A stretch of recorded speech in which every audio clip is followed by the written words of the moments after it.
চলতি মাসে ১৮ তারিখের আগে সব ট্রাফিক জরিমানার উপর ৫০% ছাড় দিয়েছে সৌদি সরকার। দর্শক এ বিষয়ে সৌদি আরবের জেদ্দা থেকে জানাচ্ছেন সহকর্মী হানি সরকার উজ্জ্বল। সৌদি সরকার মহামান্য বাদশাহ সৌদি আরবে অবস্থানরত সৌদি নাগরিক বাংলাদেশ সকলের জন্য একটি সুসংবাদ দিয়েছে। সুসংবাদ হলো যারা ড্রাইভিং লাইসেন্স আছে, যারা গাড়ি চালান, যাদেরকে ট্রাফিক জরিমানা দিয়েছে তারা কিন্তু অর্ধেকের মধ্যে করে দিয়েছে। গত 18 তারিখের আগে যে জরিমানাগুলো দিয়েছে সৌদি ট্রাফিকের পক্ষ থেকে সেটি কিন্তু 50% করে দিয়েছে। আমি প্রত্যক্ষদর্শী, আমার কিন্তু 1000 রিয়াল জরিমানা ছিল গত বছরের, সেটি কিন্তু আমি 500 রিয়ালে দিয়েছি। আমি অনুরোধ জানাবো যারা বর্তমানে সৌদি অবস্থান করছে তারা যে ট্রাফিক জরিমানাটা আছে তারা কিন্তু এখন যদি পেমেন্ট করেন এবং 18 তারিখ থেকে আগামী 6 মাস পর্যন্ত সেটি কার্যকর থাকবে। 18 তারিখের পরে যারা জরিমানা খাবেন তারা কিন্তু যে জরিমানাটা সেটাই দিতে হবে। আপনারা জানেন ট্রাফিক যদি সিগন্যাল ওভারটেক করে তাহলে কিন্তু যেটা 3000 ছিল 6000 রিয়াল করেছে।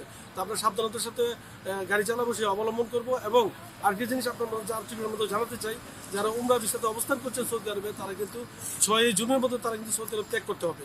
যদি আপনারা ত্যাগ না করেন তাহলে কিন্তু সৌদি আইনে অন্য কোনো ব্যবস্থা নেওয়া হবে। এর জন্য অনুরোধ জানাই বাংলাদেশ থেকে উমরাতে যারা এসেছেন তারা কিন্তু সম্ভবত চলে যাবেন। পর্যটন খাতকে বিকশিত করার লক্ষ্যে কিন্তু সৌদি সরকার উমরা ভিসা এবং ভিজিট ভিসা ওপেন করে দিয়েছে। তার জন্য কিন্তু স্বতঃস্ফূর্তভাবে সবাই কিন্তু সৌদি আরবে এসে স্বাস্থ্যভাবে সময় কাটাতে পারছে।